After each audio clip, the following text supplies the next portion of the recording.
Welcome to the Cabral Concept, where board-certified naturopath and integrative health practitioner Dr. Stephen Cabral shares how he was diagnosed at the age of 17 with a life-altering illness and given no hope for recovery. It was only after studying and traveling all over the world did he discover how to combine ancient Ayurvedic healing practices with state-of-the-art naturopathic and functional medicine to fully rebalance the body and re-energize it with life. It's time to discover how to get well, lose weight, and finally feel alive again. And now, here's your host, Dr. Stephen Cabral. Hi,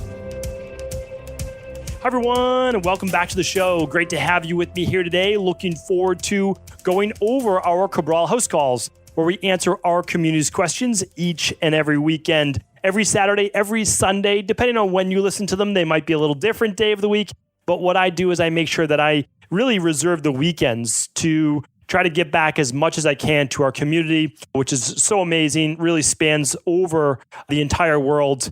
And currently we're able to help people right now in 19 different countries. We do consultations, we send lab tests there, we send protocols there, all of that. But my goal for these weekend house calls is to simply give you the information that you're lacking right now in order to make the right decision for you or your family or your loved ones.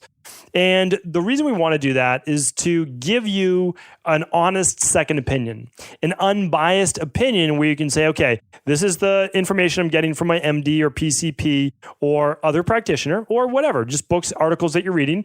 And, what would I say? What would be my additional augmented information that I can give you on top of that, having seen most likely many people just like you in my practice? So always excited to be able to try to give back in any way that I can.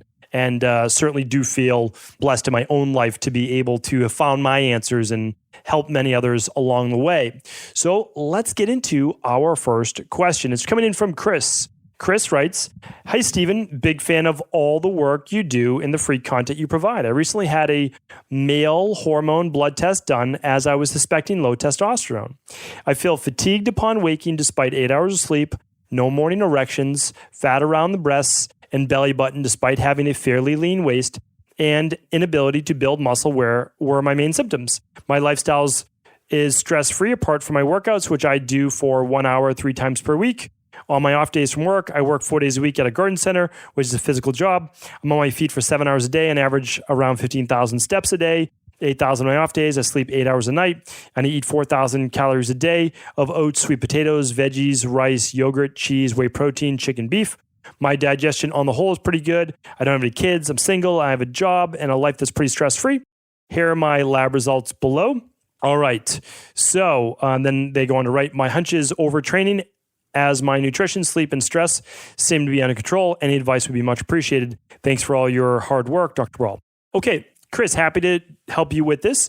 I can't go over your lab test just because I can't do individual consultations on these weekend house calls. That is not something that we're able to do. It just, to be honest, it's not fair to everyone that's in the practice as one of the main reasons. But the other is that I would need a full intake. I can't just go by numbers alone because you're not just your numbers. If you were just your numbers, well then, your PCP, your specialist would be able to give you the answers that you're looking for because they go by the numbers.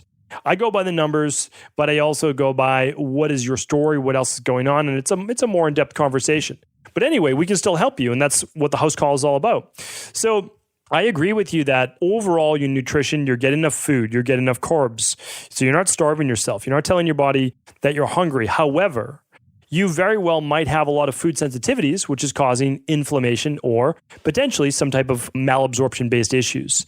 I would look at a food sensitivity test. We ship those to the UK. You could certainly find an IgG test, not an IgE or IgM, but an IgG, and have that done and find out if you're sensitive to cheese, whey protein, or any of the other foods that you're eating. So that's the first one. The second one is you're doing 15,000 steps a day. I agree. It's a lot, but you should be able to handle that. It sounds like, actually, I don't know how old you are in particular, and it does sound like you have low testosterone, and you're putting on body fat around your chest area and your belly button. Right away, that tells me potentially dysregulated blood sugar. And it also tells me potentially higher cortisol, even if you're not feeling stressed, because the stress Could come from inflammation inside your body, meaning from a proprioceptor-based level.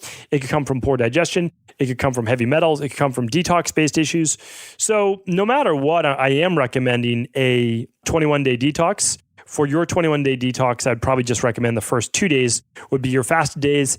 And then for the rest of the time, it would be like the day through 7 meal. You can just meal plan. You can just check that out at drbraldetox.com or anywhere you'll be able to find it.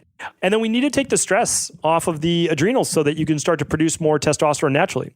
How can we do that? Well, we can do 1 adrenal soothe at lunch and 2 at dinner. We can also do 2 full spectrum magnesium with dinner. We can do the deep sleep protocol just for a month at night. And then we can do balanced zinc with dinner.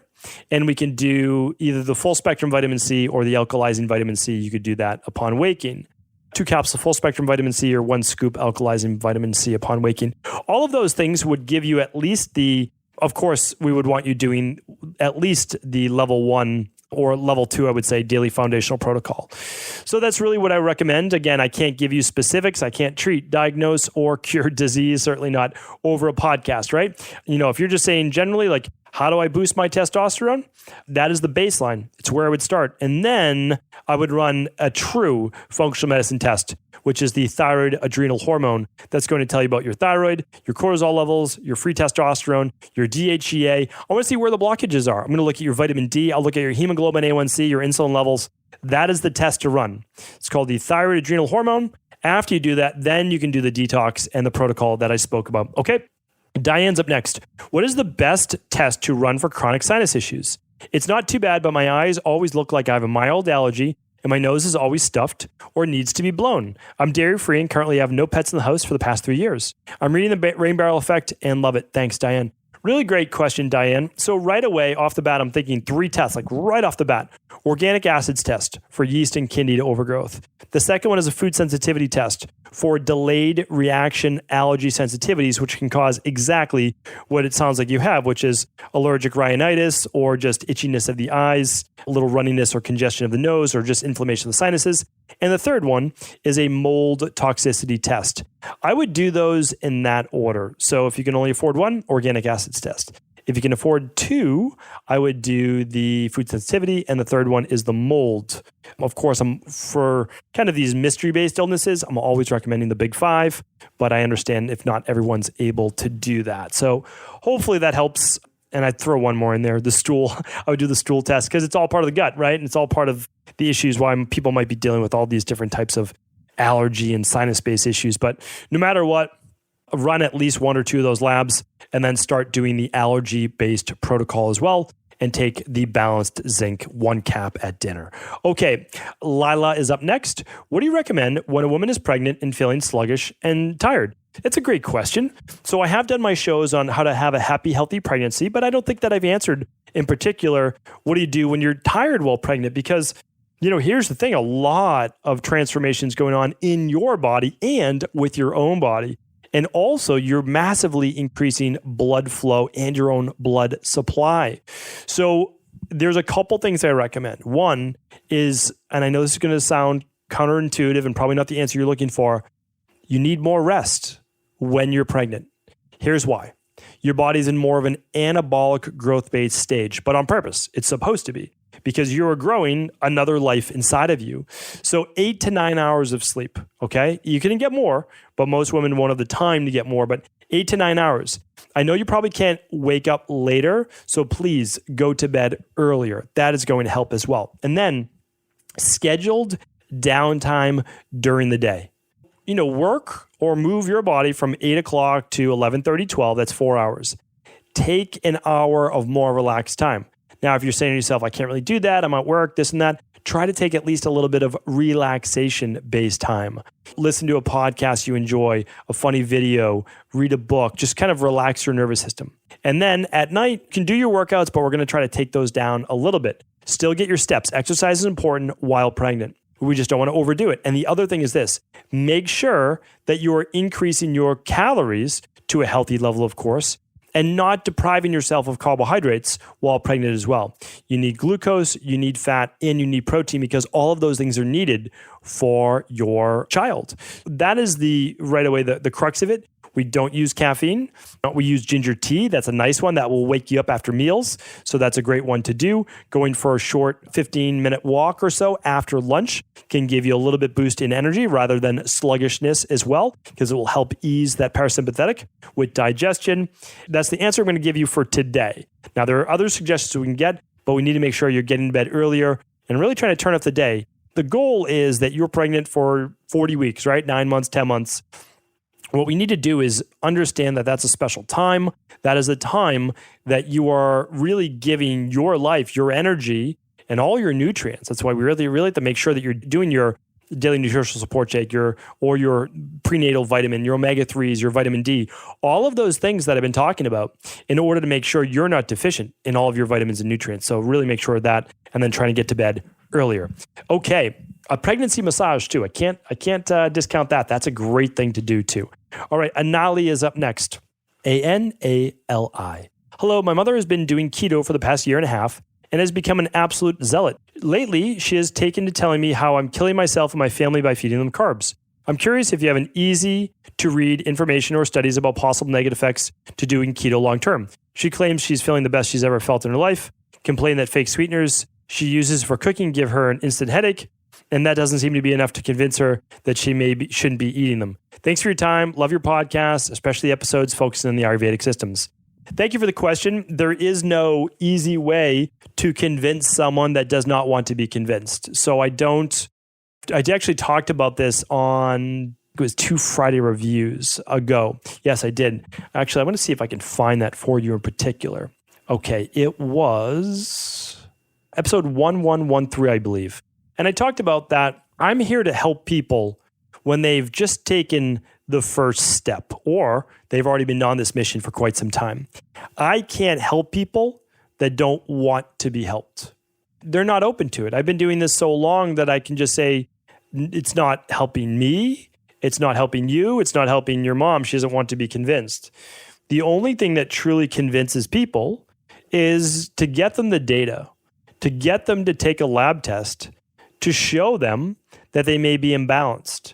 Now, again, I've said this before and I'll say it again, going low carb, and I don't even know if your mom's truly following keto because a lot of people, they're not really on keto. They're on low carb. Sometimes they're in ketosis, sometimes they're not. That's totally different. But if you're putting 70% of saturated fat or fats in your body, over time, that can be quite detrimental. For everyone, no. For a lot of women, yes. For those people with an ApoE genotype 4 or 3-4, yes. For people that are more prone to not being able to eliminate saturated fats from their body as easily, which converts then to more oxidized cholesterol, yes. And again, all of these things are proven. But are you going to be able to convince your mom of that? I don't think so. Not yet. So what we need to do is just be there to focus on overall health. I mean, humans were not meant to deprive themselves of the easiest food in the world for them to gather and eat, which would have been carbohydrates. Now, again, were people a lot more active 10, 20, 100, 200,000 years ago, a million years ago? Yes. Okay. They walked more, they moved more, all of that. And so they were able to better utilize those carbohydrates. But at the same time, we can move our bodies today. I preach 10,000 steps per day. I preach normal workouts, get that body moving. I mean, go back in history. Just look at this. Like, I want people to take note and take names of all the people that are promoting a keto diet today. Keto for everyone. That's what I call it, right? Keto for the world. Look at them right now. Take down their names. Because I'm telling you right now, when the next fad comes around, they'll be on that as well.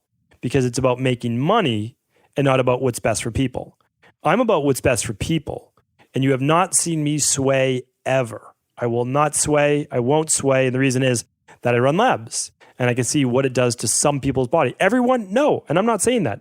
I actually have no problem with cyclical based keto. What I have a problem with is long-term straight keto, which, by the way, most people are not in. So it's not really an issue. They just go low carb and then, I messed up and had a half a dozen cookies. Well, that's going to kick you out of keto for probably the next 2 days. So even if you go back to it, you're not in keto. So it's a totally different mentality. It goes deep into the science and biochemistry of what it actually means.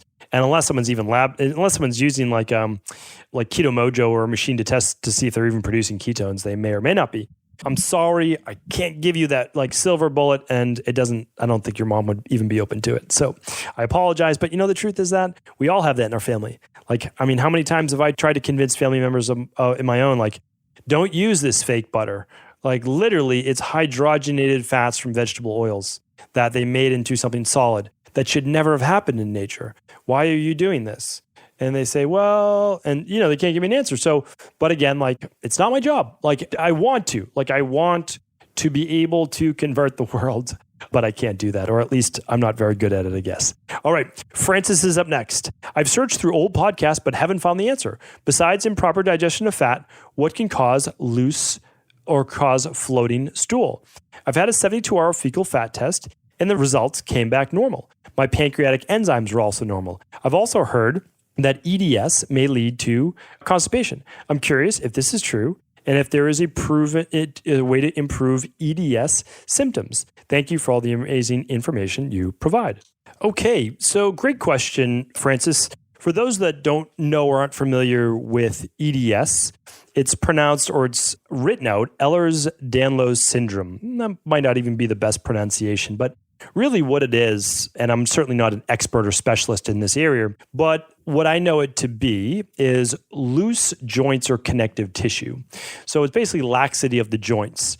But there's a huge gradation in people that suffer from this. So some people are just called more like, they call it double jointed, but that's not technically what it is. So the fascia and the laxity of the ligaments and tendons and connective tissue, like the fascia, isn't as strong or it's not as tight. So we typically recommend absolutely some strength training to do what you can. Now, not all of it can be corrected, but there's many different branches and subtypes of EDS. And most of it does not affect lifespan, longevity, or all those things in general. You just have to be more careful, that's for sure. Now, let's get back to the fecal test, though. Floating stool, most commonly it has to do with gallbladder issues, a lack of bile-based production. So you didn't say what color your stool is, but if the stool is a lighter brown or more towards white-ish color, there's certainly an issue with the bile that you're producing. So not enough bile can mean sometimes not enough hydrochloric acid, or it can mean that the liver or gallbladder are congested, meaning like that bile is getting a little bit too hard. So I would recommend, of course, a liver gallbladder cleanse. I can't give you medical advice, but if I was in that position, that's what I would do. If you don't have an issue with fat absorption, or you don't have an issue with bile production, what else could it be? Well, it could also be that there's a lot of trapped air or gas in your intestines, and that air is actually in the stool. And so that is why it would float when you had a bowel movement. The other reason is simply those people that get a lot of fiber in their diet, and the stool isn't compact, so it's not pressed together as much. That can cause it to float. So again, this isn't necessarily a bad thing. We actually want to go more about, is it too loose? Or is the color not a medium brown, like the color of basically a cardboard box, corrugated cardboard? If the color is off, it could be a more serious issue, and that's when to speak more about it. So thank you, Francis. Great questions. Ricky's up next. Hello, I'm 30-year-old male and been suffering from achalasia, which I had never heard of until listening to your podcast a few days ago. I've been suffering for a few years. I choked and required the Heimlich a second time. My family urged me to seek treatment. I've had 2 endoscopies. I learned was that I likely had gastritis. I was given an acid blocker for the rest of my life. I've self-learned a lot since then, including the potential side effects of the acid blocker and the benefit of diet. I've since stopped taking any medication and tried more natural treatments such as DGL supplements. I still struggle with my achalasia, and after a friend recommended that I listen to your podcast, I felt the urge to seek your guidance for treatment. What are the next steps I can take? Thanks in advance, Ricky. All right, Ricky, we help people with achalasia all the time, And I've given you exactly how to do it on my podcast. So I want people to know that I don't see a problem with this, but there's a lot of practitioners that keep quiet and private what they do. And you have to become a client and all of that. And I get that. Like, listen, I totally understand that. People pay a lot of money for their education and schooling, and they don't want to give that information away for free. And I was not in that same mindset, and the reason is because I was sick at a very young age, and I felt that, and I didn't have any money. So I felt that all the information should be given away for free. Like, that's the thing. And they don't teach you in school. Certainly your MD is not going to learn about it. So how do we get this information to people? So I give everything I know away for free, but there is still the work that you have to do in order to get there. So like that's part of it. And so you can work with a local integrative health practitioner or functional medicine doctor. In May, we'll have our first IHP, our integrative health practitioner level 2 graduates coming out, and they'll be able to work with people in person as well as over the phone. Of course, our team can work with you over the phone now, but we're really looking to move all of that education and everything out to our IHP level 2 people. And the way that you really correct achalasia is ideally running the big 5 labs. And if you can't do that, that's okay. I would start with the thyroid adrenal hormone, or even if you can just do the adrenal hormone. I would like you to do the hair tissue mineral analysis. I would love you to do the organic acids test, hair tissue mineral analysis for vitamin and mineral levels. And the last one's the food sensitivity test. But if you had to leave one out, that's what I would leave out. That's that. And then you will get a customized program for you. So again, all of these are able to be got right at equilibriumnutrition.com. If you don't want to do them at home and get my guidance and speak with my health coaches, that's okay. Look up the lab test that I just recommended. And then you can also ask your local doctor or practitioner that focuses in integrative medicine or functional medicine or as a naturopathic doctor to run these, and they can help you with it. But what we're looking at, again, is typically a sympathetic nervous system dominant condition that needs to be relaxed so that the body can simply get back into normal parasympathetic nervous system activity, which allows for the relaxation and peristaltic movement of the esophagus. I know that was a mouthful, but it's exactly how you help someone get well. And that's why I think it's a shame that these things are not taught enough in school to doctors. Because like achalasia is a mouthful, right? That's a big word to say. But what does it really mean? It means you can't swallow. The food gets caught in your throat. Why don't we call it like that? Why don't we just say that? Hey, I've got a dis-ease of the body where I can't swallow food. It gets caught in my throat. Because of having deep level anxiety that you might not even know about. Deep level stress you don't know about. It's catching there. So we need a relaxation response. How do we get that? Well, we need to know what's off. Do you have a lack of B vitamins, a lack of magnesium, right? In the short term, do you need a product like Adrenal Soothe, which we use with almost everyone with this condition to start to relax the body? It's not the only thing. Don't look to just a supplement to fix this, but it's part of an overall protocol. Ricky, we would love to help you, but again, I just want you to get well. So you can work with a practitioner locally. You can do whatever works for you. That's the truth. Whatever works best for you is how we want to help. But of course, if you want our help, you can just head on over to equilibriumnutrition.com and you can work with any one of those labs or all of them, whatever works for you. And then you'll get a customized protocol for you. That is, in my opinion, this is the future of medicine, and it's here. Bio-individualized testing, customized protocols built just for you to figure out what your nutrition deficiencies are and what your toxicities are. We'll remove the toxicities. We'll replace those deficiencies, and you'll feel like a new person. Does it happen overnight? No. Should it happen overnight? No. Because you want to do the work that rebalances the body, that makes you feel well again. That's really what it's all about. It's like you understand how you got well so that you never go backwards again. And at 30 years old, you've got what, 70 more years of life? You don't want to deal with this for 70 more years and you're already on acid blockers, right? You're on omeprazole, which means that you're shutting down your acid in your stomach, which means that you really shouldn't be eating a lot of meat right now, any high proteins, because where's the acid to break it down? But again, I'm sure no one ever told you not to do that. So now you get the food putrefying in your stomach. You're going to be way more open to getting a parasite, way more open to H. pylori or C. diff or any of these types of bacteria that sneak in. And the reason is that you're blocking your frontline defense, which is acid. You need acid. You don't want the whole body to be acid, right? But you want your stomach to be acid. And that's so that you can properly break down your food. So, Ricky, I understand where you're coming from. I didn't have achalasia, but I was put on acid blockers way back in the day as well. They're a temporary fix. I don't have a problem with people using them in the short term, but I have a big problem with it in the long term. Hopefully that was helpful. Thanks everyone for tuning in. Always appreciate your listens, your supports, and more than anything, your shares that you share with others when you find something that was helpful to you, that you simply share that information with others. Thanks so much for tuning in. Take care. Have an amazing weekend, and be sure to tune in tomorrow as we answer more of our community house calls. Before you go, I wanted to share a personal story with you.